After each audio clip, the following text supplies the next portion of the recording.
So being a professor for so long. Now, one thing I find very reassuring, listening to the big ideas, the policy questions, that is that by 2030, we will do much better. 2050, we almost reach our target. But I'd like to complement this big picture, big policy by someone working in the trenches. So how do we generate one idea at a time?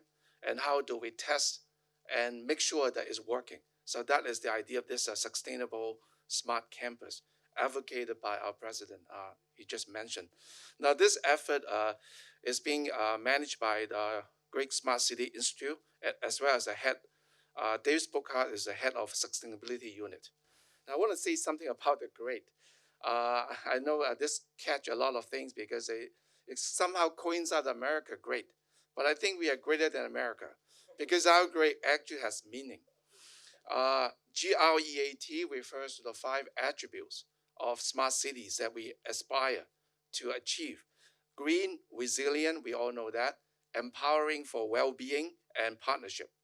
Adaptable for climate change and new technology, as well as transformative. How do we transform a city from time over time using smart technology? Now, with this as a backdrop, green or G is the first letter. So I'm going to give you more information about the president's initiative called the SSC. We have a budget of 50 million over 3 years. The goal is to transform our campus into a cutting-edge showcase of innovation and sustainable action. So action is a key word, not papers, not concepts. And also we want to make use of the Living Lab to leverage learning and hands-on experiences for both the faculty and students. Eventually, we hope that it will become a point of pride for the campus community. That is, we actually take pride in making our campus smarter and more sustainable. Eventually, we hope that the technology we develop will bring value to the community as a whole. Now, this we have done the last 2 years now. We funded about 19 projects, all generated by our faculty, staff, and students and alumni. And you can see it's a broad range of scopes from arts, environment, to social app, mobility, and so on. Now, since the topic today is on green buildings, so I'm going to pick 3 that are directly relevant to the scope of this conference here. If you're interested, I can talk more. This is all like my very exciting piece of work for not just myself, but for a lot of people involved in this process. Now, one thing is we developed this digital twin for the entire campus. We just finished that. It's the first campus in Hong Kong that we digitize for the entire campus. Every single building, every room, every toilet, if you want to, every elevator, everything. Now, we want to use that not as a fun, as a 3D toy, but we want to use it as a digital tool to do facility management functions and navigation and data display and space allocation. So one thing we hope this platform will be able to do is to link all the sensors information into this platform for better facility management. I'll show you some examples in a moment. One thing that we have developed in-house is this thing called SCAN, Smart Campus Air Network. We built our own sensor network to look into PM 2.5, CO2, etc., and put it in our campus.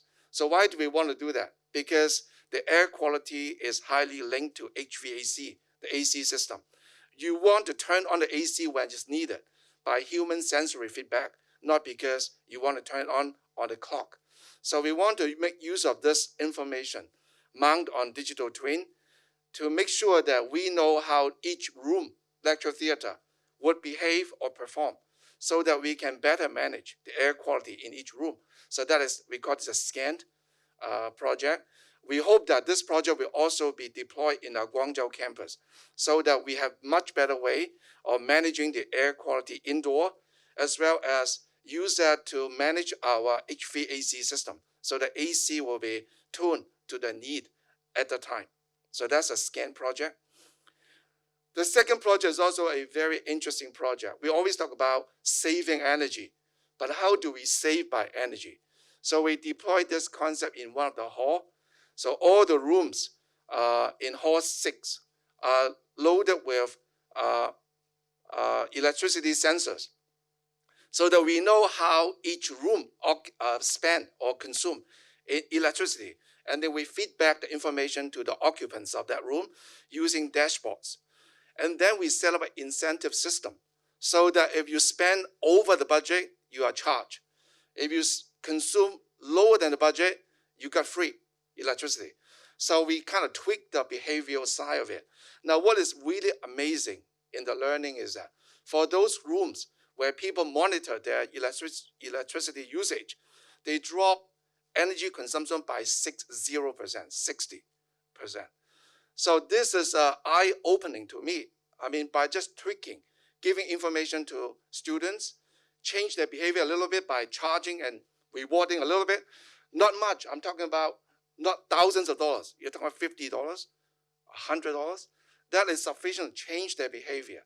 And this, we see that as a very successful experiment by tweaking with behavioral choices, by simply providing information and provide little incentive that is sufficient to change the way they behave.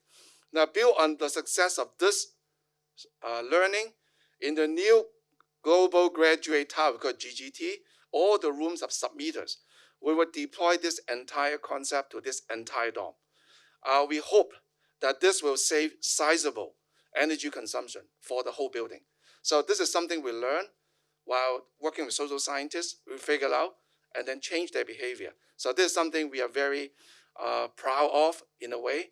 It doesn't involve a lot of installation or sensing money. It just involves behavioral change of the occupants of that building. Now, the last thing people talk about the solar project. I'll just give you some more figures. So we will install 8,000 solar panels at 50 locations. So all the green shades are basically on the roof area. We basically use up all the roof area. And then the point I want to make is that this by itself will generate 3 million kilowatt hours per year, equivalent to feeding 900 plus 3-member households for 1 year, just on our roofs. And they reduce 1.5 million kilograms of carbon. And then what is most important is that this also makes financial sense. It's not just good for the environment, it's also good for the university. Because of the feed-in tariff our secretary mentioned, it generates, after paying for investment costs, 4 million Hong Kong dollars per year to refinance this project. So I think, talk about green finance, this is a very good case that you save environment, at the same time, it saves finance of the university. So we hope that more of this kind of ideas can be generated over the coming years. So it's a summary. So this is a living lab for homegrown technologies and innovations developed on campus. We want to inspire teaching, learning, change in behavior, and cultivate partnerships with government and industries. And eventually, we want to make HKUST a global center of excellence in smart city research. With that, I stop my presentation.